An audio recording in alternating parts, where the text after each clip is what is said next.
berkumpul. Jadi ketika bulan purnama itu di banyaknya di perkampungan ya, mereka tuh keluar untuk mengagumi indahnya purnama, sinarnya purnama, dan di situ biasanya terjadi interaksi satu dengan yang lain. Interaksinya mungkin ibu dan anaknya sedang membicarakan sesuatu, memberikan nasihat. Nah, di sini kami ingin melambangkannya dalam mocopat.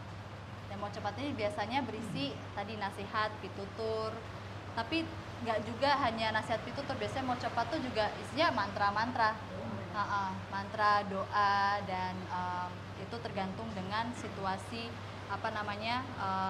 mocopat itu ketika dibuat. Nah, di sini kenapa kami memilihnya Serat Wedotomo tadi yang ditulis oleh Mangkunegara keempat, itu karena isinya tuh cukup universal ya. Jadi untuk bisa kita tarik ke ruang sekarang ini, Serat Wedotomo ini berisikan tentang perjalanan manusia, bagaimana manusia bisa mengendalikan hawa nafsunya, dan bagaimana dia bisa menjalani kehidupannya dengan mengenali jati dirinya sebagai dia tuh siapa gitu. Nah, disinilah kami mempersembahkan Wedotomo. Terima kasih Mbak Didi, dan lanjut ke Mas Yus dulu mungkin. Boleh. Jadi selaku founder Sanustra ini kenapa memilih tema ini gitu, dan apakah ada keresahan, apalagi kan masih banyak teman-teman Gen Z ya gitu, dan Mas Yus melihatnya apakah teman-teman itu sudah tahu atau peduli nggak sih dengan fenomena bulan purnama ini gitu? Justru karena menariknya kenapa ngambil materi membaca purnama gitu, sebenarnya itu emang karena budaya itu udah mulai hilang aja. Bahkan aku aja yang lahir tahun 80-an aja juga nggak tahu gitu membaca purnama tuh buat apa gitu, kegunaannya tuh buat apa. Terus mungkin yang aku tahu ya karena banyaknya jadi lirik lagu sih kayaknya sih. Lagu apa tuh kalau boleh tahu? Maksudnya kayak misal lagu-lagu Denpasar Mon gitu ya kan? Bulan kan. Kayaknya ada sesuatu hal mengenai bulan purnama itu yang memang terjadi koneksi sama manusianya gitu sih. Aku cuman belum tahu, makanya aku pengen tahu hari ini tuh ada apa sih Mbak Widi sebenarnya, apa sih membaca purnama, kenapa itu penting buat kita, kenapa itu menjadi kemarin pernah sempat cerita Mbak Widi bahwa kelahiran kembali itu ada di bulan purnama. Itu kan menarik ya gitu. Aku pengen tahu sih sebenarnya. Nah, mungkin dari sisi keilmuan dulu, ada Mbak Boleh. Mira di sini kan. Benar ya Mbak ya? Mbak Mira kan mungkin bisa sharing sebenarnya yang terjadi itu apa sih ketika ada proses bulan purnama itu di semesta, itu apa yang lagi terjadi sebenarnya? Oke, saya mungkin nggak bisa baca dari semesta apa yang sedang terjadi, kan saya bukan ahli astronomi ya. Tapi saya mungkin melihat dari, karena saya ahli sejarah, saya lihat dari simbol bulan itu sendiri gitu di dalam peradaban manusia gitu ya. Saya memperhatikan ada dua sebetulnya akar budaya manusia itu, satu sea people saya bilangnya, dan satu land people. Satu cenderung untuk mensimbolkan matahari, dan satu lagi mensimbolkan bulan. Jadi bulan itu simbol yang sangat cukup besar juga, artinya bukan hanya sebagai bulan purnama, tapi yang saya tahu di ancient sejarah-sejarah kuno itu, even dalam arsitekturalnya itu mereka ngomong itu diluruskan dengan gradien bulan, bintang gitu ya. Jadi bulan menjadikan satu simbol dari satu akar budaya manusia. Di lain sisi ada matahari menjadi simbol. Bagi saya bulan itu adalah simbol, termasuk ada kalender berdasarkan perhitungan bulan. Jadi kalau membaca bulan purnama mungkin Mbak Widi jagonya, tapi bulan itu sendiri adalah satu simbol bagi satu peradaban, karakteristik peradaban manusia. Itu sih dari saya ya, saya bisa tambahkan. Simbol. Nah, kalau mungkin dari ketiganya ini atau Mbak Mira mungkin asalnya dari Jawa juga bukan? Sunda ya. Mbak Widi pasti dari Jawa juga ya. Dari Jakarta. Keren banget. Tapi keluarga Jawa. Keluarga Jawa. Kayaknya kalau susah ngajak teman-teman maju, mending kalian yang maju. Oh gitu. Maju kali ya. Mungkin kita akan maju sedikit ya. Mending kalian yang maju. Iya. Guyup.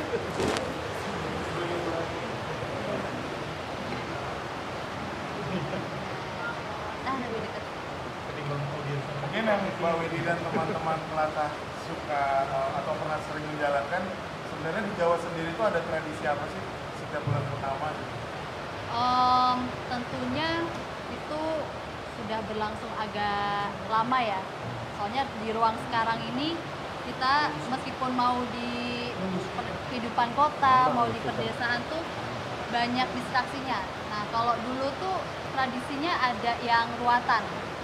Mungkin kalau yang ada yang nggak tahu ruatan itu mungkin sejenis apa ya, pesucian gitu, untuk melepas sesuatu yang buruk ketika takutnya nanti ketika perjalanan manusia ada Bathara Kala itu yang mengikutinya gitu. Bathara Kala itu yang memakan waktu, dia yang menjaga waktu. Jadi diadakan ruatan. Jadi ruatan ini untuk membersihkan untuk anak-anak yang misalkan lahir dia itu laki-laki, perempuan laki-laki. Nah, diapit itu dari dua laki-laki. Nah, itu dipercaya itu perlu harus dibersihkan.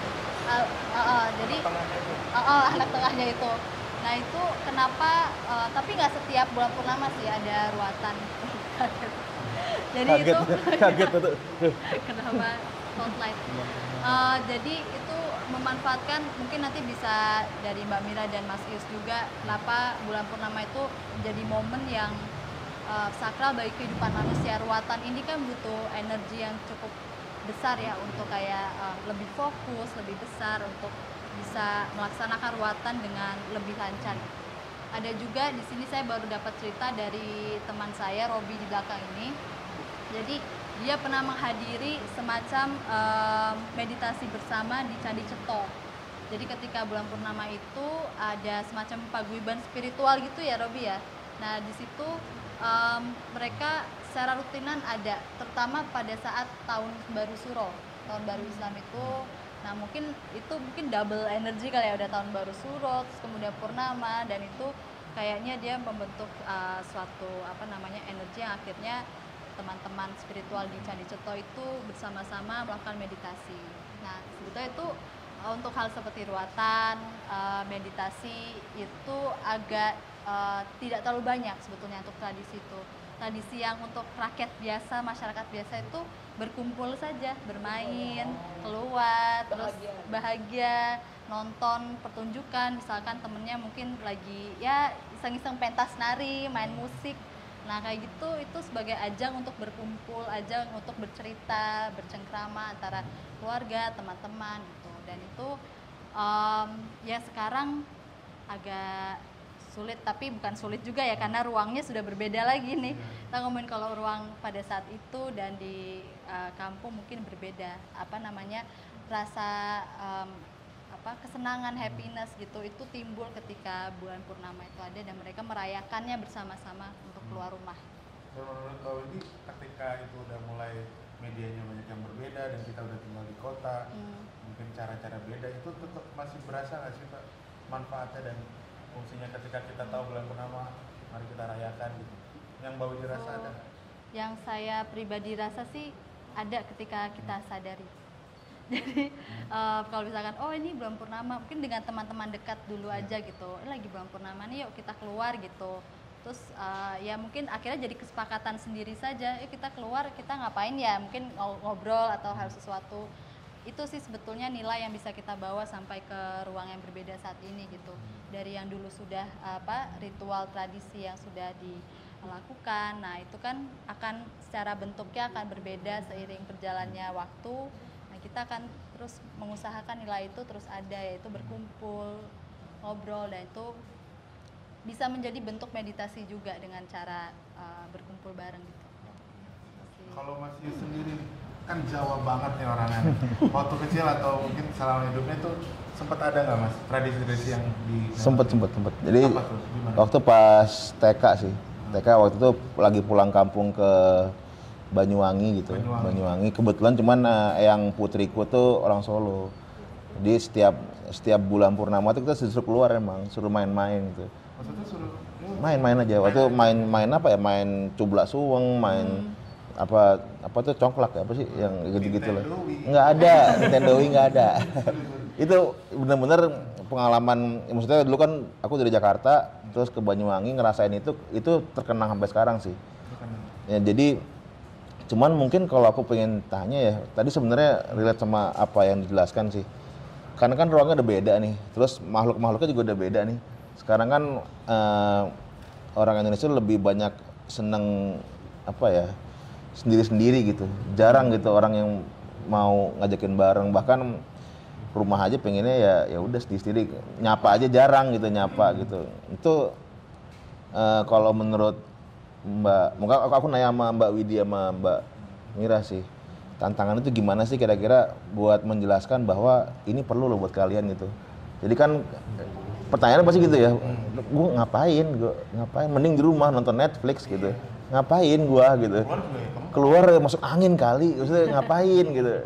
Aku bisa dapat insight dari Mbak Widya sama Mbak Mira nggak, kira-kira apa ya gitu? Silakan Mbak. Gunanya apa sih Mbak, gunanya Mbak gitu? Sebetulnya bukan tidak hanya bulan purnama ya, kalau saya lihat kita kan buat Sanustra, Sadar Iya, iya. Nusantara itu kan environment.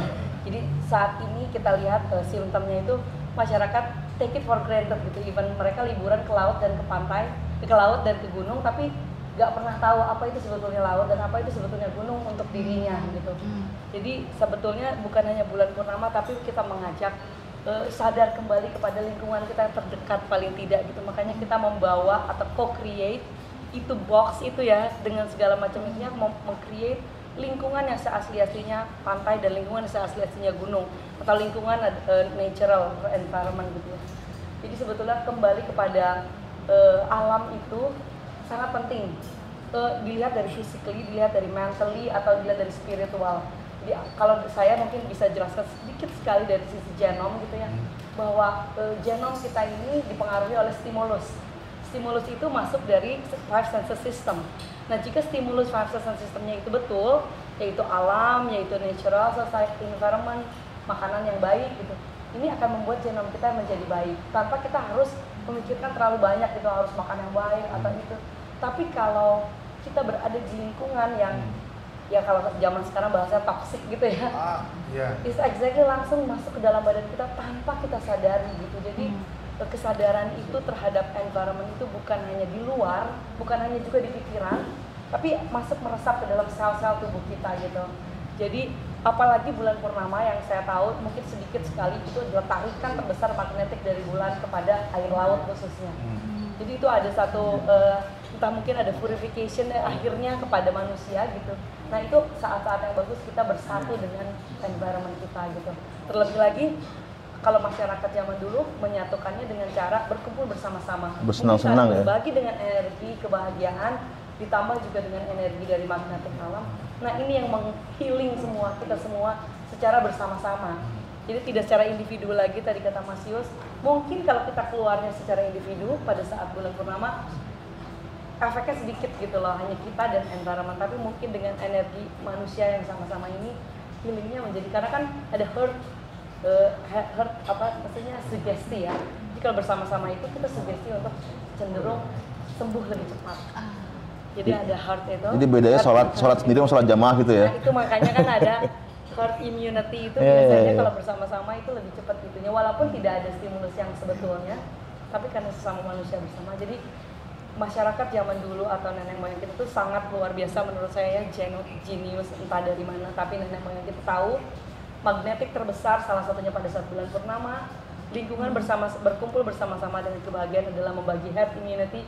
Jadi apapun yang sakit pada saat itu niscaya mungkin bersama-sama memberikan kesembuhan bersama. Jadi itu makna environment saya rasa ya. Jadi kesadarannya bukan hanya pada bulan purnama, tapi pada hal-hal yang kecil, termasuk laut, gunung dan segala macam di dalamnya gitu. Matahari ada segala.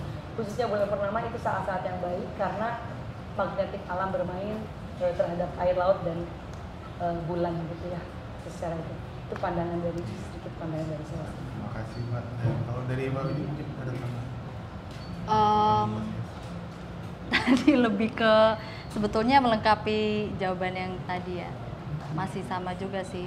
Untuk purnama itu dia kenapa orang Jawa itu ada respon yang mengagumi bulan purnama itu rembulan dadari. Jadi bentuknya itu penuh, cahayanya penuh full gitu. Ketika ada pesona itu pada masyarakat dulu, mereka kan tidak terlalu tahu analisis ilmiah atau dan lain-lain, tapi secara nalurinya dia merespon gitu. Jadi kita juga berterima kasih pada tubuh kita itu dapat merespon alam dengan wah ini indah ya. Jadi kita diberikan sebuah waktu dan ruang untuk merespon rembulan itu. Jadi dia mumpung lagi bulan penuh nih, yuk kita bikin apa gitu. Biasanya hal itu yang mengebus untuk meng-create sesuatu gitu bersama-sama terutama. Itu sih. Jadi meskipun sekarang ruangan juga sudah berubah dan ide itu ketika kita diberikan momen fenomena bulan purnama itu akan muncul dengan sendirinya ketika kita sadar akan itu. Oke, Itu terima sih. kasih. Boleh tepuk tangan dulu teman-teman. Ada mau nanya? Mungkin ada yang mau nanya atau sejauh ini ada yang mau sharing, Sharing. mungkin karena kita kan baru ada tadi. Monggo. Monggo. Iya. Silakan. Iya, Pak. Boleh perkenalkan dulu dari nama dan dari mana? Nama saya Ledania, saya mulai bertemu dengan Tata waktu berapa 3 tahun, pokoknya waktu Pas pandemi ya, ya. Terus terang ini saya menarik sekali materi ini, dan sebetulnya saya sudah mulai tertarik mengikuti tradisi purnama ini sejak setahun yang lalu.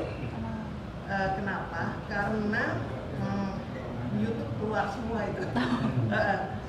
Kalau di astronomi itu tadi ya, itu setiap bulan purnama bahkan ada namanya masing-masing dan punya energi beda-beda. Jadi kebetulan Januari kemarin saya ikut ritual lah ya, ikut ritual bersama teman-teman, kami bersembilan ke Gunung Padang. Ya. Aduh luar biasa dan energinya luar biasa. Iya. Itu aduh keren banget. Dan kami meditasi di sana, ya itu tadi benar, kalau kolektif itu cepat sekali dapat ininya ya, healingnya kita gitu. Jadi mungkin kalau bisa nih nanti setelah ada ini kita setiap ada bulan purnama kita kumpul bareng gitu ya, terus ya kita pindah-pindah aja, kalau nggak ke gunung ke laut gitu ya, itu memang komunitas kami nanti rencananya akan ke sekitar Madura. Di situ ada ada satu situs lah seperti itu, dan kami belum tahu kapan. Selain itu juga akan Kerawang, di Kerawang juga ada candi jiwa ya, candi jiwa itu juga katanya bagus gitu. Jadi sesuka sekali gitu ya. Jadi ayo ritual ini kita budayakan, karena benar memang healing yang biasa kayaknya udah Nggak works. lagi. Nggak works. Ya seperti tadi, tubuh kita ini terdiri dari 70% ya, 70-75% air yang sangat responsif terhadap gravitasi bulan ya. Jadi apa yang kita tangkap dari bulan itu akan berefek langsung pada diri. Itu aja. Terima kasih. Terima Terima kasih. kasih. Kedepannya kita harus ada acara baru lagi. Komunitasnya apa Mbak? Namanya Mbak? Komunitasnya apa? Tata waktu itu? Oh, enggak, itu teman-teman aja. Geng-geng. Di Facebook teman-teman ini enggak ada namanya, belum ada namanya. Oke. Geng jalan. Boleh. Jadi gini, kemarin tuh kita cuma nyebar undangan, terus hanya panggil aja dari Nah, iya. pas udah sampai di atas, kok pas 9 sama juru kunci 11. Kalau orang Jawa bilang 11 itu kan kelas asik ya dari Tuhan. Jadi wah ini luar biasa gitu. Jadi kita ini baru mulai, nanti mungkin komunitasnya akan terus. Ya. Nanti kita bikin ya Mbak. Bareng-bareng ya. Keren. Ayo, ya. Jadi di sini tuh banyak yang pengen sekali, termasuk saya ke Gunung Padang, Mbak. Cuman belum ada waktu dan kesempatan, siapa tahu kita bisa bareng-bareng. Dia manggil sih katanya. Dan terus lagi nih. Gimana? Ini agak sedikit cerita mistik aja. Kayaknya itu seru. Jadi di situ ada tangga yang memang asli. Iya. Tapi ada tangga yang dibuat manusia. Karena yang ini tuh terjal sekali, nggak hampir mungkin 90 derajat ya berarti ya. Ya pokoknya terjal sekali. Entah kenapa saya datang terakhir, yang lain udah kesana.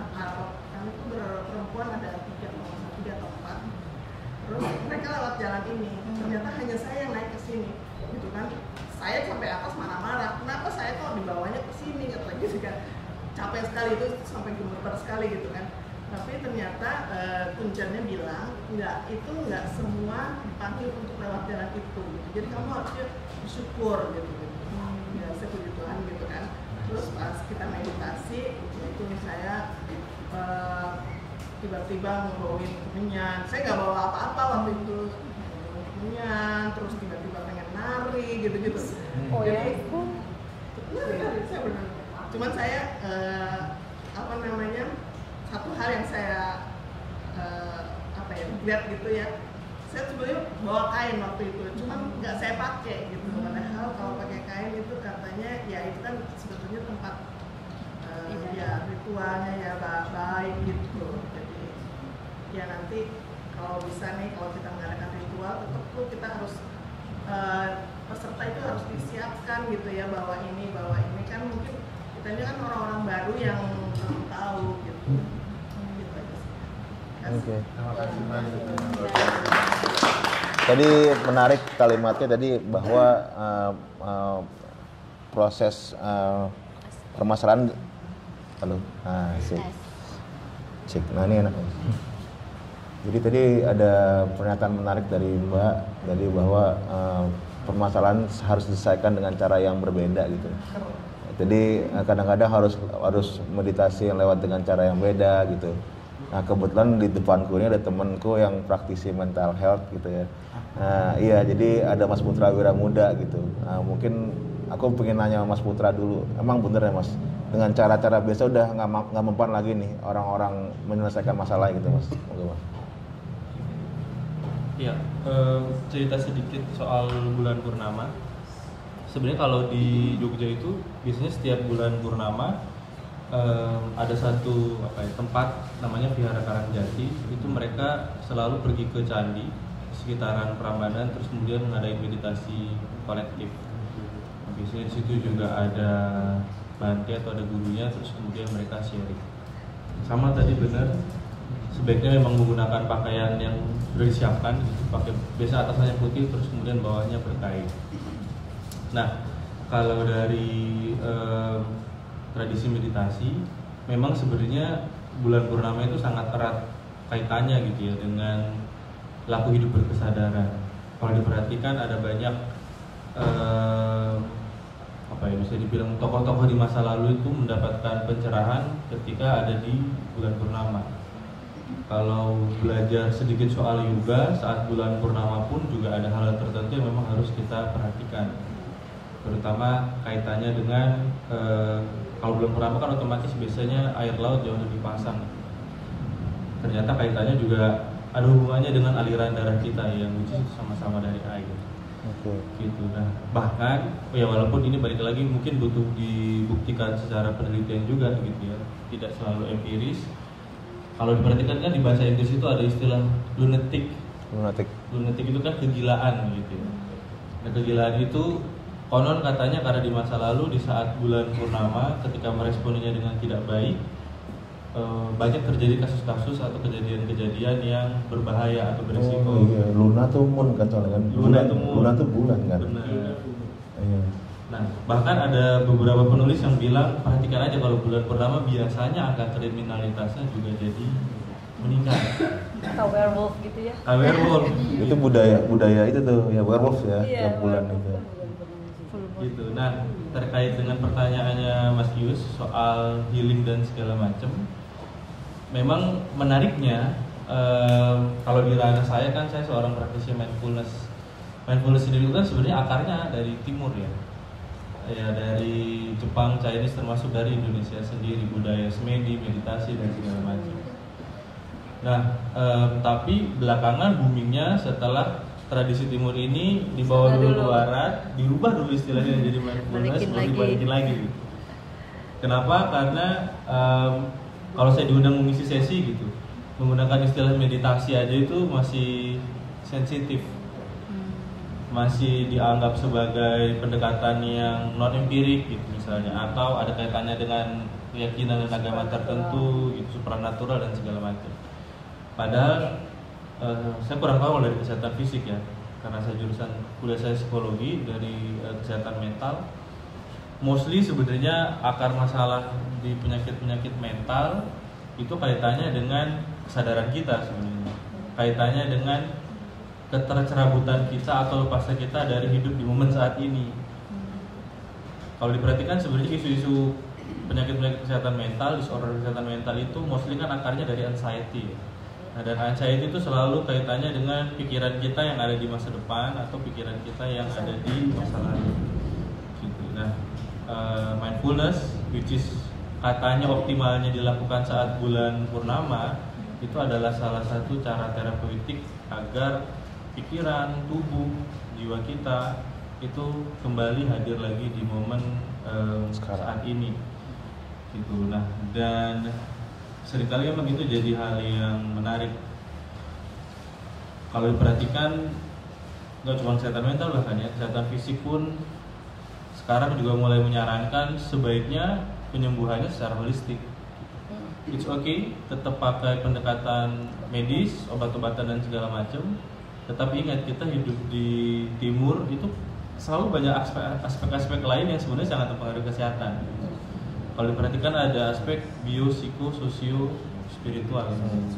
Biologisnya itu ya aspek medis, tubuh dan segala macam. Psikologi itu juga teori-teori kejiwaan gitu. Nah, aspek sosial dan spiritualnya ini yang menarik, yang sebenarnya sangat lekat dengan budaya timur. Dan di pendekatan kesehatan, sebaiknya ketika kita ingin pulih, kita harus mendekatinya dari berbagai macam pendekatan aspek-aspek. Kurang lebih begitu sih. Tepuk tangan. Jawab sekali. Nggak salah gue nanya dia kan. Terima kasih Mas Putra. Justru aku pengen nanya balik ke teman-teman bertiga nih, apalagi pasti kan punya latar yang berbeda-beda, Mas Yus, Mbak Lili, Mbak Mira. Gimana sih caranya untuk melanjutkan tradisi budaya ini atau memperkenalkan, tapi nggak dibilang aneh, karena kan benar kata Mas Putra tadi, kadang aku aja kadang pengen buka, ngapain lah, lu aneh-aneh aja gitu, maksudnya aneh-aneh. Cuman kan kita nggak bisa melawan teman kita yang begitu atau gimana. Cuman ada nggak sih cara masing-masing di bidangnya masing-masing dalam melanjutkan budaya ini gitu, khususnya dalam tradisi-tradisi seperti bulan purnama ini. Kalau dari Mas Yus mungkin. Kalau mungkin ini gue sharing aja kali ya pengalaman apa yang aku lakukan di ruang tenang Mas Anustra gitu. Jadi sebenarnya caranya adalah ya lewat seni budaya. Cuman yang relevan sama sekarang gitu. Jadi berusaha untuk tidak memberikan gap antara budaya gitu, budaya tadi gitu dengan budaya zaman sekarang gitu. Kan sekarang kondisinya kan orang-orang kan semua ya selatan Jakarta which is ya kan ya bahasa Inggris nggak apa, kita ikutin aja gitu, ikutin aja dengan cara mereka yang bahasa mereka tahu gitu. Makanya kemarin di kontennya Ruang Tenang Sanusra juga membicarakannya juga nggak lewat budaya yang mereka nggak kenal gitu. Jadi ya ini berkumpul aja bersenang-senang gitu. Bahkan nama Ruang Tenang pun aku juga nggak nyebutin itu meditasi. Kalau nyebutin meditasi langsung mungkin FPI datang gitu, ini ngapain lo gitu ya gitu. Jadi maksudnya gue nyebutnya Ruang Tenang, dan itu aku nyebutnya juga instalasi seni gitu. Jadi aku ngambilnya dari budaya dan pendekatannya ke alam, udah gitu aja. Yang mereka tahu aja gitu. Kalau gue sih gitu. Terima kasih. Kalau Mbak Lili. Kalau dari saya juga sekalian sharing kegiatan saya juga. Itu membaca purnama ini baru kami lakukan setahun yang lalu. Jadi ini yang kedua kali dan kerjasama dan disambut dengan sangat baik oleh Sanustra. Jadi kami pas waktu tahun lalu kenapa mengutus bareng-bareng baca pesan purnama, sebetulnya ini adalah spirit yang bermain bareng-bareng ini bisa kita bawa ke ruang sekarang gimana. Dan tema waktu tahun lalu itu mengenai keluarga.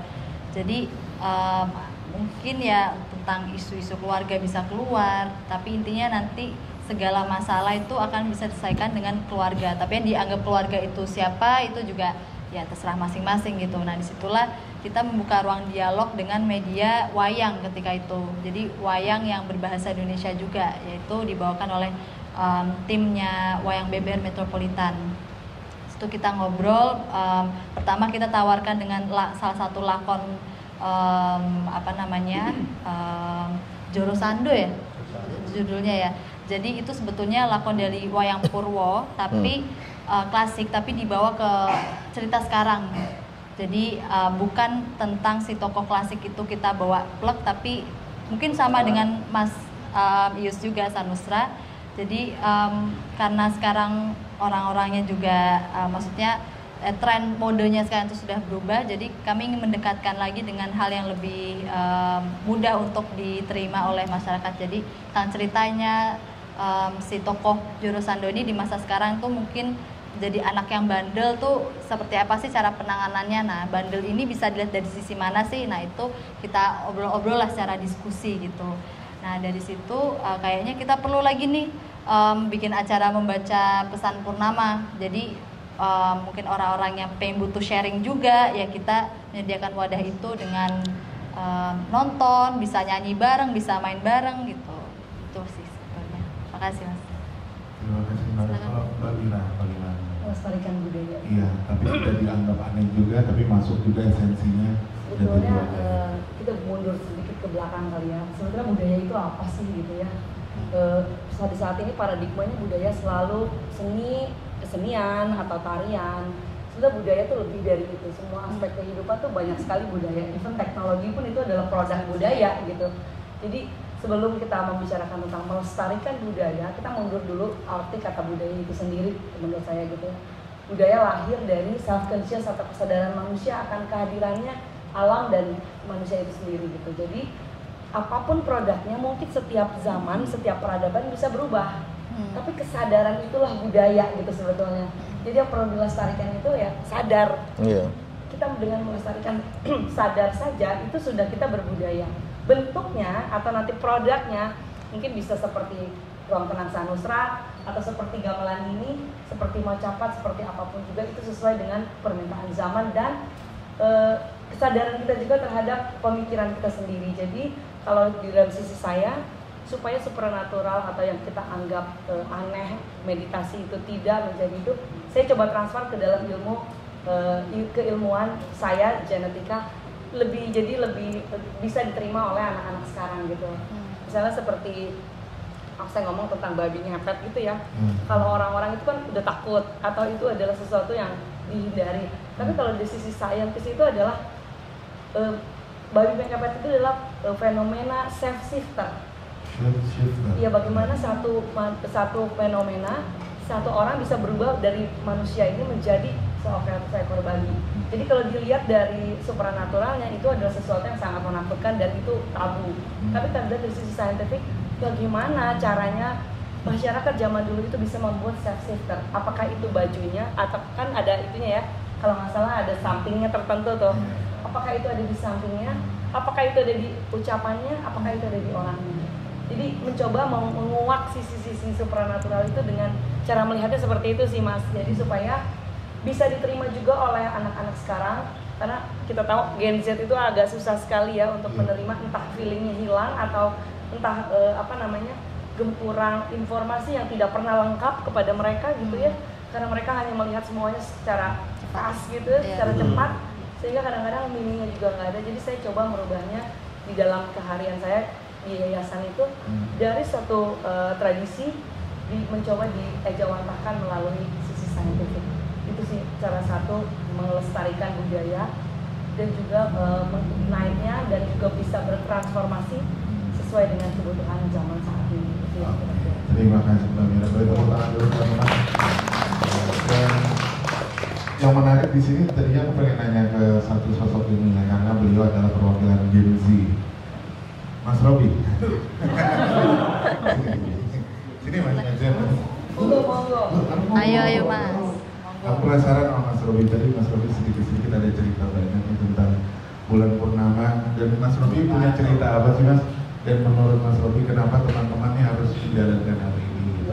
Apa yang Mas Robi pernah rasakan, pengalaman apa? Tentang apalagi Mas Robi juga pemain musik juga gitu, mencoba juga gitu. Silakan Mas. Ini kita ngomongin Mas. Ikut Mas. Ikut kok. Mari Mas. Kembang. Ini aneh ya, lebih apa ya? Ya sekedar sharing aja sih gitu. Kalau tadi Mbak Widi sempat menyinggung persoalan bulan purnama yang pernah saya lakukan di Kaki Lawu sana, di Ceto sama ini juga ikut di Umur berapa sih umurnya? Umur berapa umurnya? 21, 22. Nah ini Cocok contoh, ya. dicontoh nih. Gen Z. 21. Berapa? 22. apanya? Umur? Aku tuh. Hah? Aku udah mungkin sih. Aku umur 26. Oh, Mas, 26. masih. Masih lah. Masih. Iya. Kamu udah mas. Kamu udah. Ya. Lanjut mas. Tadi udah jalan ke sana. Jadi apa ya mas? Kenapa waktu itu kebetulan zaman saya masih kuliah di pedalangan di Solo sana, itu apa ya? Sering mengikuti perjalanan ya, spiritual ya biasa. Karena doktrin yang lumayan kuat di dunia pedalangan itu bahwa kita nggak boleh lepas dari hal mistis, hal supranatural dan sebagainya. Makanya terkadang ini tadi makanya aku juga agak ketawa denger so mas. Nah iya. Ini juga jadi PR sebenarnya. Aku mau kalau ada teman-teman pedalangan sendiri ini juga jadi media refleksi bersama bahwa apa ya? Apakah hanya sebatas ya supranatural itu hanya sebatas mistik, klinik dan sebagainya, bahwa dalang itu dukun. Apakah dalang itu hanya sebatas dukun ya kan gitu. Itu masih menjadi. Nah makanya aku coba masuk untuk menapaki apa ya? Sebenarnya seperti apa sih dalang? Dalang ini kudu kepiye sih kan gitu dalang. Nah, makanya waktu itu pada satu kesempatan pas bulan purnama itu ada di Sindang Saraswati. Nah, di Sindang Saraswati itu pada satu kesempatan pernah ritual bersama, di mana di situ kita meditasi juga bersama, merespon purnama juga. Ya katanya apa ya, ketua di situ sih. Ini kita menyelaraskan diri kita dengan alam. Mungkin bahasanya seperti itu. Cuma ketika olah lagi saya balik lagi, sebenarnya terutama setelah berkeluarga ya, itu yang lahir dari memori kolektif saya ketika saya kecil dulu, teman yang saya masih, purnama ini menjadi satu media refleksi untuk membentuk satu habit di ruang kecil kita, di ruang keluarga khususnya. Nah ini mau apa ya, karena lahirnya pendidikan apa dan sebagainya, pertama kan kita pikir dari ruang kecil dulu ya kan gitu. Benar yang tadi dengan bilang bahwa kebudayaan itu lebih dari itu kan gitu. Makanya kita memiliki satu habit di situ di mana purnama menjadi media kita untuk merefleksi diri kita lagi, bahwa dulu yang pernah disampaikan sama yang menurut itu juga aku ini sopo, arep ngopo jadi kita ini siapa, mau ngapain dan mau gimana.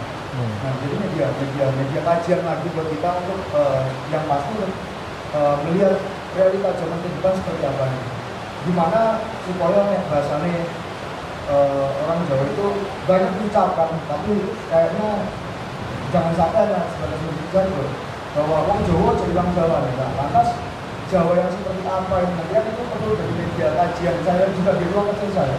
Nah gitu. Jadi media purnama ini menjadi media untuk refleksi saya dengan layar kecil saya, nah di ruang kecil saya untuk membentuk satu apa ya, kesadaran tentang realitanya seperti apa tanpa kita harus bilang identitas kita. Di situ semua. Nah, cuman kalau bicara pengalaman purnama atau jejak-jejak apa ya di bulan purnama atau sisa-sisa purnama ada kegiatan apa aja sebenarnya panjang banget. Ya.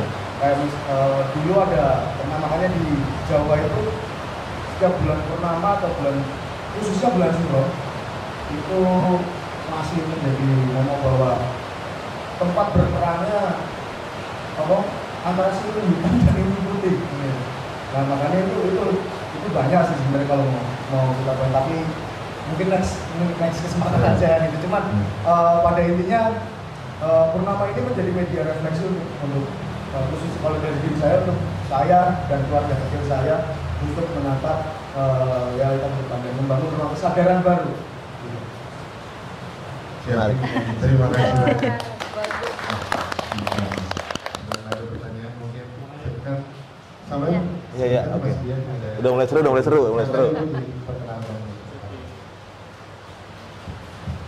Selamat sore, saya Isma Darfa. Saya gurunya muridnya Widi, tapi nggak lulus belajar aksara Jawa. Saya mau nimpali apa yang Mas Rocky tadi cerita. Ini bukan pengalaman saya, tapi saya baca suatu skripsi dari perempuan dari Afrika Selatan yang leluhurnya juga dari Nusantara, yang belajar tari di Solo, di sekolah di Institut Seni. Dan dia cerita ini tesis S2-nya dia menceritakan bagaimana dia berusaha belajar tari Jawa, dan ini mungkin Widi bisa nandain ya. Tapi bolak-balik dia dikasih tahu bahwa sama gurunya sampai dia kesel banget, salah, belum masuk, kamu belum masuk gitu. Dia nggak ngerti belum masuk tuh apa. Jadi buat dia tari adalah gerakan fisik dan teknik-teknik mungkin yang secara fisik dia bisa pelajari, tapi baru lama-kelamaan dia ngerti artinya masuk yang gurunya itu coba ajarkan. Jadi ini bayangkan orang dari luar mencoba belajar sesuatu yang sangat menyatu dengan jiwanya orang Jawa, kesulitan karena dia hanya melihat fisiknya aja, luarnya aja. Sama dengan mungkin cerita sebagai dalang ya, harus mistis, harus supernatural, karena kalau nggak nyampe itu kali ya. Cuma saya mau cerita itu aja, jadi mungkin kita atau orang-orang muda yang besar di kota sama seperti yang dari Afrika Selatan itu, yang mungkin dia luarnya meditasi mungkin, tapi masuknya itu gimana itu mungkin nanti tolong, saya juga mau belajar. Terima kasih Bu. Kita jawab dulu ya. Gue sih menanggapin dari Ibu tadi. Jadi relate apa yang tadi aku dasar sih. Tadi pagi itu sempat baca gitu bahwa ada kayak chart gitu. Indonesia itu peringkat terakhir di Asia Tenggara dalam masalah IQ gitu. Cuman iya benar. Cuman maksudku yang kita mesti banggain dari tadi aja, dari contoh kasus tadi, kita bisa bilang kita nomor satunya di rasa. Boleh IQ nggak apa-apa, cuman rasanya aku nggak yakin orang Barat bisa mencontoh rasanya yang dipunyai nama Nusantara itu sebagus itu. Karena aku sempat belajar kinesiologi gitu. Kinesiologi itu aku kemarin ketemu sama yang buat itu orang Jerman. Dia untuk mencari namanya rasa, Bu. Dia mempelajari 5 ilmu pengetahuan dan mastery semua. Dan dia sama sekali nggak nemuin rasa itu apa kalau secara dibuat logikanya gitu. Dia baru menemukan. Maksudnya pakai meter untuk menghitung. Jadi dia lewat dia mastery di psikologi, dia mastery di bener genetik juga, filosofik. Dia nggak nemuin rasa itu apa ya gitu. Dan dia baru ketemu di Jogja ikut meditasi lukis. Ya ini rasa. Gimana caranya nih logikanya gitu. Dan bagaimana menjelaskan itu. Iya, dan akhirnya dia berhasil menemukan rasa itu melalui mimpi, terus dia ditulis, akhirnya jadi ilmu kinesiolog. Jadi dia pun sebenarnya jadi rasa itu emang ya kita alhamdulillah ya Indonesia itu nomor bisa aku bilang ya nomor 1 kalau rasa gitu. Memang IQ boleh lah apa-apa. Ngalah aja lah kalau gitu. Karena orang Indonesia juga sering banget ngomong perasaan. Saya bisa tambahin gitu ya. Oke, silakan Mbak Mira. Betul doang tuh masalah yang rasa. Kalau Mas Yus tuh dari Jerman, saya punya teman ini dari Australia, dia sampai menulis satu disertasi judulnya cuma rasa. karena dia pengen tahu bagaimana orang Indonesia Iya. bisa memiliki rasa. Iya. Jadi itu adalah karunia yang tanpa kita sadari itu kita yang punya gitu. Jadi itu betul sekali Bu. Orang luar harus mencari orang ini. Saya mau lihat ada bukunya setebal ini hanya tentang rasa. Kita pernah nggak nulis tentang rasa? Nggak ada, karena kita udah kayak hidup biasa aja, rasa tuh udah kita milikin. Jadi Jadi for granted lagi ya. Iya, iya. Ya udah itu aja. Terima kasih. Karena Koko Bima juga rasanya. Mas, Oke, lanjut. iya. Rosa. Roso itu Roso. Kuat. Silakan Mas Bian. Tes. Kayaknya ini memang meant to be ya, Iya. supaya intimate, bisa Iya. discuss ngobrolnya, jadi dipindahin sama semesta. Yes. Ada yang sia-sia. Selesai dulu, nanti di kedepan lagi, semoga cerah ya, supaya bisa ngerti. Iya, bisa ngelihat. Nah, ini unik banget. Jadi aku mau nanya tadi hal yang sebetulnya kayaknya memang timingnya paling baik adalah setelah ke ibu dulu, ke Yus dulu, ditanggapi kamera, itu ke aku dulu. Soalnya kan kita selalu ngomong Western, Eastern gitu ya. Nah, suatu ketika ada temanku anak Western, ketemu di Jogja, dia tersinggung tuh. Kayak kalian selalu bilang kalian punya ini, kita nggak punya gitu. Kita punya ini, kalian nggak punya, selalu kayak gitu. Jadi dia adalah anak Western, physically, tapi dalamnya sebetulnya Eastern banget kayak gitu. Nah, lalu dia tuh bilang bahwa sebenarnya kita tuh juga punya penghayat-penghayatnya di Western ya. Gitu. Tapi katanya, itu dinamakan witch, penyihir. Gitu. Nah, kan ada film Abraham Lincoln, Vampire Hunter. Ya. Jadi pembunuhan masif kepada banyak sekali witch di dunia barat tuh. Nah, penyihir itu mungkin di Indonesia namanya bukan penyihir gitu. Dukun. Tapi kayak apa sama Ya. atau misalnya ya ketua adat dan lain sebagainya, yang dimana di sini tidak diputus kepalanya gitu, sehingga kita masih punya privilege untuk mengakses pengetahuan itu langsung di orang-orang yang bisa menceritakannya. Nah, aku mau connect ke hal itu gitu ya, kepada Mbak Mira gitu, dimana ini adalah sebuah privilege juga ya gitu ya, bahwa maksudnya bisa ketemu Mbak Mira di sini, yang dimana gitu, bedanya orang Indonesia sama yang Barat ya tadi ya, IQ kita tadi gitu. Kalau kita orang Indonesia netizen aja gitu, ngelihat tentang hal-hal yang dianggap klinik itu langsung mitos, itu langsung dibilang klinik kan gitu. Tapi orang Barat hebatnya adalah diteliti. Mbak Mira kan S3-nya di Spanyol ya Mbak ya gitu ya, dimana kamu punya privilege untuk memvalidasi segala hal yang saat ini banyak dibicarakan gitu. Nah itu adalah lewat penelitian. Memang butuh penelitian supaya segala hal yang diomongin ini jadinya bukan pseudoscience, tapi juga paper based kan gitu. Mbak, aku mau tanya tentang sebuah ini ya, kan kamu kan banyak bergaul di dunia barat sana gitu. Ada. Ya. Dan orang kan pada ngomongin tentang agenda global, tentang kenapa sih kita dilepaskan sama akarnya. Ada sebuah film di Netflix bagus banget ngomongin tentang, mungkin kita bisa konekin sama tentang konteks full moon ya. Judulnya Don't Look Up. Oh ya. Jangan lihat ke atas. Generasi saat ini tuh sukanya look down, melihat HP, melihat laptop, hal-hal yang ada di sekeliling ini membuat kita jadi lupa sama apa yang ada di atas gitu. Nah itu kan film itu gitu, buatku adalah sebuah tamparan ya buat generasi saat ini, sehingga kita itu sebetulnya punya banyak sekali hambatan untuk mengakses pengetahuan lampau gitu. Iya. Nah aku pengen tanya sama kamu nih Mbak, kan kamu banyak membahas bahwa hal yang kamu coba bicarakan ini, kamu adalah minoritas ya, dibanding banyak sekali orang-orang yang enggan untuk memakai wisdom yang saat ini coba kamu lakukan gitu. Tapi kamu mencoba menembusnya dengan science gitu. Aku mau nanya Mbak, ada AI nanti, artificial intelligence, dan banyak sekali teknologi yang makin canggih, banyak sekali miliuner orang-orang yang dianggap panutan oleh anak-anak zaman sekarang, itu adalah orang-orang yang sebetulnya membuat inovasi tapi menjauhkan juga sama apa yang dibutuhkan gitu. Ya, membangun tapi jadinya pohon ditebangin dan lain sebagainya gitu. Makin kaya tapi makin kaya harta, tapi sebenarnya kita makan juga tetap adalah tanaman bahan-bahan alami gitu.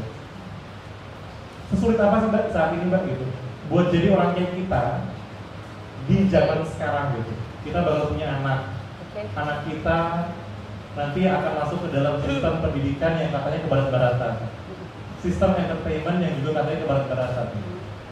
Seberapa sulit Mbak itu?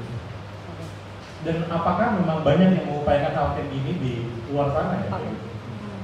Bagus banget ya pertanyaannya. Tepuk tangan dulu, bagus. Jadi sebetulnya ya, saya lihat sih di sini bukan susah atau bukan sedikit, tapi kita nggak melihat aja. Ini nggak jadi mainstream di topik-topik koran gitu ya. Sebetulnya kalau lihat sendiri ada World Culture Forum 2013, ada yang tahu semuanya? Nggak ada dong. Nobody knows. Nggak ada dong. Di Bali. Dan itu adalah mencanangkan bahwa culture is a key for sustainable development agenda di dunia. As simple as that gitu loh Mas. Jadi kalau saya lihat dari luar, bukannya di luar juga privilege-nya Western knowledge, enggak. Tetap kita melihat apa yang terjadi di Indonesia, tapi highlight-nya lebih berbeda gitu. Highlight-nya itu culture as a key in the sustainable development agenda. Kalau kita tahu Indonesia itu kan adalah negara adidaya budaya. Udah lahir kita langsung adidaya. Without any, nggak perlu banyak effort gitu ya, karena kita multicultural, multidiversity juga, ada juga biodiversity. Nah itu saja sudah menjadikan Indonesia as a key to the sustainable development agenda. Jadi sebetulnya tidak sulit sama sekali. Hanya balik lagi tadi Mas, kita sadar nggak sih siapa diri kita? Kita sadar nggak? Kita selalu look up. Jadi oke lah, don't look up tapi kamu look down. Sometimes we have to look at ourselves gitu. Kita harus melihat diri kita sendiri gitu. Jadi saya pikir sih tentang ancient juga tadi ya, tentang sejarah-sejarah kuno. Saya balik ke sini bertanya, Mas ada nggak sih di sini prodi sejarah kuno? Ternyata kayaknya nggak ada gitu. Jadi saya sebetulnya di Madrid itu saya ngambil sejarah kuno dulu. Jadi dari peradaban ancient history, saya baru ngambil ke science. Karena ancient history itu selalu ada perdebatan. Tapi dari ancient history itu kita belajar bahwa banyak sekali wisdom yang tadi orang mindfulness itu berasal dari ternyata dari timur, itu banyak sekali, bukan hanya mindfulness. Many things itu come from the east. Even ada salah satu historian dari western juga dari sana bilang civilization come from the east and will be back to the east gitu. Itu very clear ya kalau buat, jadi menurut saya bukannya susah, tapi karena nggak ada knowledge-nya dan ketidaktahuan aja dan ketidaksadaran. Setelah saya berjalan, saya membuat yayasan dan saya mencari teman-teman saya di seluruh dunia itu banyak Mas. Ada reconnecting with your culture, itu awakening culture awareness to the younger generation, itu seluruh dunia. Ada juga Paul D. Saver di Kanada, dia mencanangkan adanya cultural age di masa yang akan datang, karena economic age ini yang tadi Mas Bian bilang tentang ekonomi lah, tentang disaster. Jadi Western pun sudah sadar bahwa apa yang mereka lakukan terhadap bumi ini salah, termasuk kolonisasi, termasuk revolusi industri. Makanya mereka mulai kembali kepada cultural age. Nah itu salah satu kolega saya di Kanada namanya Paul Saver. Bukunya boleh dibaca, Great Awakening Cultural Awareness itu bagus. Itu dari Western sendiri bahwa mereka menyadari bahwa dunia ini harus kembali ke budaya. Dan Indonesia at the center of the culture. Jadi saya pikir makanya kita membuat Sanustra ini paling tidak menyadari dulu diri sendiri, kembali ke budaya. Dari sini kita mau menjadi apapun juga itu bisa gitu loh. Tapi kalau kita tidak pernah kembali, nggak pernah juga ini terus melihat look up atau look down, itu kita terus diambang ini apa namanya di tengah-tengah gitu loh Mas. Jadi tidak pernah kuat apapun juga. Jadi menghadapi globalisasi, makanya saya ada program Awakening Culture Awareness to the Younger Generation kepada anak-anak SD. Untuk menghadapi globalisasi kita harus tahu diri kita sendiri, itu the first thing. Itu ada salah satu hal. Belajar budaya juga bukan berarti kita tidak mengenal dunia internasional, karena dunia internasional itu juga basisnya budaya, indigenous juga. Sustainable development sekarang kembali kepada indigenous people. Kita harus lihat bagaimana cara mereka merawat hutan, bagaimana cara mereka merawat laut. Jadi saya pikir saatnya Indonesia untuk menyadari dirinya siapa, dan barulah kita berdiri di atas itu menghadapi yang katanya kalau kita nggak sadar sih nggak tahu ya, katanya Indonesia emas gitu ya. Itu sih yang saya sama Mas Yus dan teman-teman di sini coba untuk membangun kesadaran dari dalam diri bahwa Indonesia dilimpahkan dengan lingkungan dan alam yang sangat luar biasa, tentunya dengan berbagai macam budaya juga. Itulah menjadi bekal kita. Kita nggak usah cari kemana-mana, nggak usah cari science juga. Science catching up the culture, itu kata-kata saya, maksudnya mereka masih jauh dari, jadi dibilang pseudo science atau dibilang tadi klinik itu karena sains belum nyampe. Jadi don't bother about that gitu ya, nggak usah, ini kita keep going dengan apa yang kita punya. Ini yang akan menjadi mercusuar dan kalau ada di Undang-Undang Nomor 5 Tahun 2017 itu kita menentukan arah peradaban dunia gitu ya. Nah, this is one of the itunya gitu. Saya pikir nggak susah asal kita sama-sama kompak dan sadar.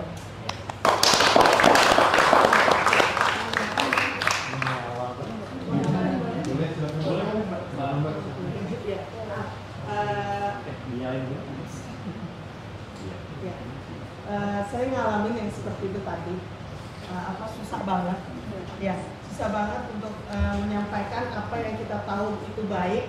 Tapi jadi gini, saya ini punya komunitas pendidik Kristen kebetulan ya, dan saya membagikan buku judulnya Conscious Parenting. Jadi orang tua yang berkesadaran. Waktu saya bagikan itu ada di YouTube juga, itu mereka langsung ini sesuai nggak dengan ajaran agama Kristen, gitu ya. Jadi memang salah satu kendala atau salah satu hambatan dari apa yang kita lakukan ini adalah dari teman-teman kita. Bukannya kita anti agama, bukan, tapi saya juga tahu bahwa agama itu beda dengan apa yang kita lakukan sekarang, spiritualitas ya. Jadi nggak usah patah semangat.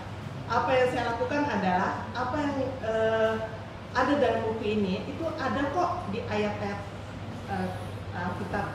Saya juga percaya kalau saya agama Islam pasti saya ada apa yang ada di saya sampaikan itu ada di agama Islam. Jadi ayo maju terus gitu ya, dan kita tahu bahwa spiritualitas kita ini bisa menjangkau lebih jauh daripada apa yang sudah ditanamkan orang tua kita dari sejak kita kecil. Itu aja. Terima kasih. Kita sudah mulai berkobar ya semangatnya ya. Banget. Kembali Mbak Widi.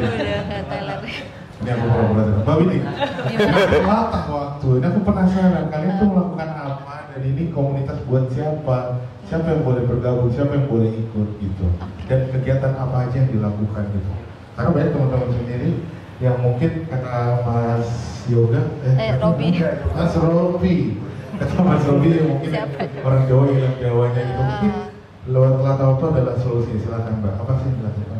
Iya, mungkin sebelumnya ini saya pengen kasih bukan info ya, penyadaran bahwa ini sekarang kita melakukan apa yang sebetulnya nilai-nilai leluhur itu ingin terus berlanjut, yaitu kita ngumpul, ngobrol, membicarakan suatu topik. Jadi kita menerima pesan Purnama bahwa ya ini adalah momen kita untuk ngobrol dan sharing masing-masing cerita. Nah, nyambung ke ini Mas Dida. Jadi tata waktu itu sebetulnya meskipun pada program-programnya itu seputar seni dan budaya Jawa, tapi nah ini Jawa yang dimaksud Jawa yang mana nih gitu. Kebetulan saya lahir di keluarga Jawa tapi besar di Jakarta, jadi Jawa rasa Betawi dan Jaksel tuh ada gitu. Jadi di keluarga juga nggak ngobrol kromo ngoko, tapi kami bisa respect satu dengan yang lain gitu. Karena kalau yang dari saya pelajari selama ini melalui bahasa itu kita tahu, kita memposisikan diri kita ketika berbicara dengan orang itu seperti apa. Kenapa ada kromo ngoko tuh sebetulnya menyadari kita untuk kita itu posisinya ketika berbicara dengan orang yang baru kita kenal jangan so asik ya gitu kan. Biasanya kalau so asik langsung bikin konflik gitu. Nah itu mungkin asumsi saya dan ya karena pengalaman juga, kalau mau ditarik ke sekarang, kenapa ada kromo ngoko, kurang lebih seperti itu.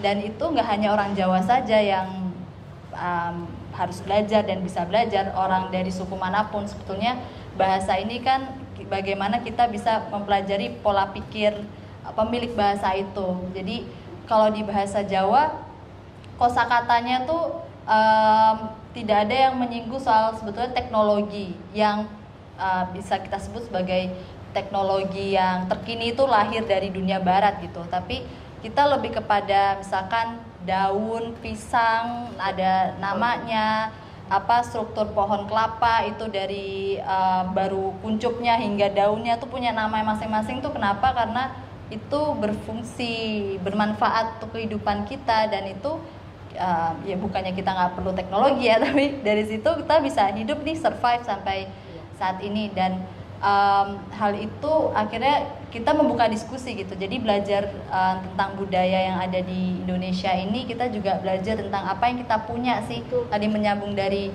Mbak Mira dan Mas Ius, kita sadar akan apa yang kita miliki gitu, apa yang identitas kita tuh siapa sih gitu sih. Jadi dia terbuka untuk umum, siapapun yang pengen belajar ya. Kalau saat ini rutinnya biasanya setiap hari apakah atau ada masa-masa tertentu gitu untuk kegiatan rutinnya? Kegiatan rutinnya tiap bulan ada, kami mengadakan sejauh ini mengadakan program online Sinau Basa Jawa sama ada Aksara Jawa. Yang salah satunya Mbak Ledania pernah ikut, di sini juga ada Ibu Retno pernah ikut, Mbak Isna juga, tapi ya nggak apa-apa, ya privat. Begitu. Jadi ya bisa dilihat di Instagram kami ya. Instagram ya, ada di Instagram. Sekali. Ya. Terima kasih Mas. Dan lanjut ke Iya. Tadi Bobby dicerita tentang teknologi, saya jadi ingat pertanyaannya tentang AI. Jadi kita bicara tentang orang Western sana aja tidak punya rasa, apalagi AI. Di AI itu sebetulnya apa tuh fear heredity kalau menurut saya. Jadi semuanya tuh ditakut-takutin dengan AI. Padahal AI itu kan yang buat manusia juga. Jadi kalau kita mudah merasa takut ya, tapi AI yang buat manusia juga. Selalu ingat, bukan UNESCO aja tuh mencanangkan bahwa AI itu adalah buatan manusia dan tergantung orang di belakangnya. Jadi jangan takut dengan AI, walaupun semua orang jadinya kesannya takut, tapi fear yang nggak berbasis gitu ya. Apalagi orang Western aja nggak punya rasa, yang buat AI itu kebanyakan orang jauh banget sama AI, nanti nggak punya rasa. Jadi we don't have to, kita nggak perlu takut sama apa itu AI, tapi kita harus tetap dengan jejernya. Mungkin yang saya kemungkinan terbesar kalau kita tidak di roots kita, itu mungkin tergantikan, mereka bisa diciptakan sesuai dengan root kita. Itu yang paling kemungkinan yang paling ini, tapi rasa tetap tidak bisa dibuat sih. Itu nggak ada rumusnya, soalnya belum ada rumusnya. Nggak tahu kalau suatu saat consciousness bisa dibuat, tapi sampai saat ini rasa itu adalah kemenangan kita ya, terlepas dari IQ, karena IQ juga lahirnya dari rasa gitu. Itu sih AI ya, tadi tentang AI, sedikit tentang teknologi. Terima kasih. Terima kasih Mbak Mira. Masih mau menambahkan ibadah hari. Silakan Mas, mungkin boleh agak kecil. Mas saya Mbak. Kita itu menarik market dari Western itu nggak punya rasa ya? Iya, tadi kita bicara semua di sini kan. Kita ini lebih punya rasa. Betul. Kalau di Jawa diminta untuk mencari tahu aku software mau terus dia. Cuman yang saya takutkan itu saya melihat sendiri, bukan katanya. Anak-anak yang mencoba untuk berpijak pada tradisi itu justru malah diciptakan seperti AI. Ya, ini kok malah ada kesamaan antara AI di sana dan pola untuk memberikan pemahaman tradisi di Indonesia. Contohnya? Jadi contohnya anak-anak yang belajar tradisi itu menjadi tua. Nah, padahal umur 24 tahun, 22 tahun, gitu kan? Ini yang AI yang mana? Nah, saya agak bingungnya di situ. Iya. Gitu kan? Karena tadi AI ini nggak punya rasa, gitu kan? Ya, oke, ya. Tetapi yang mungkin berbasis tradisi harusnya punya rasa ya, Mbak? Betul. Ya, harusnya bisa peka, ya kan? Menempatkan, ya kan? Tempo dan sebagainya. Tetapi yang saya tahu di lapangan ini bukan katanya. Saya bisa bawa orang-orang itu ke sini untuk ngomong curhat sama panjenengan semua bahwa mereka kehilangan Gen Z-nya. Apakah Gen Z itu jelek? Mari kita bunuh saja jelek. Kan? Jangan Mas, saya lagi membimbingnya. Ya. Makanya apa ya? Saya ini agak kebingungan. Ini fenomena apa tradisi ini? dengan chips AI atau seperti apa ini? Betul. Karena memang realitanya seperti itu. Tadi saya simak dari awal, Iya. luar biasa. Saya betul-betul sampai gila. Iya, udah karena saya mendambakan Indonesia karena ya lah Indonesia Nusantara itu kita rangkum bersama nggak apa-apa. Indonesia ini penuh cinta gitu kan, penuh cinta tuh. Iya. Tapi kalau bahasa anak muda gitu kan cius, kan? Gitu kan? Nah, memang iya cinta-cinta yang jomblo cinta semua gitu kan? Tenang orang. Iya. Gitu loh. Sedangkan beberapa bulan kemarin itu, wah, sampai hari ini itu kalau melihat di sosmed itu kan nggak karuan. Ya, jadi ini apa sih sebenarnya? Artinya kalau dari saya, ya kita bahagia dulu. Nah ini mungkin masukan juga dipakai monggo. Kita membicarakan kebudayaan itu terkadang itu kita masih menjelekkan kebudayaan lain. Betul. Gitu. Sekolah kita lebih unggul dari kebudayaan apa, kan? Padahal kalau kita mau runtuh, yang membangun Nusantara ini siapa? Berapa kekuatan yang membangun Nusantara? Nah, ayolah. Artinya kalau memang Western ini membuat AI dianggap ini, apakah Westernnya atau itu hanya sebatas orang atau ini sebuah kepentingan? Karena di tempat kita juga ada yang mengatasnamakan tradisi dan itu sebuah institusi merubah seperti sihir. Ya, tapi ini begitu lah. Ya, bebek kalau apa Garuda dirubah jadi bebek. Nah, mudah-mudahan bisa dimainkan. Garuda yang dirubah menjadi bebek, semuanya bebek semua.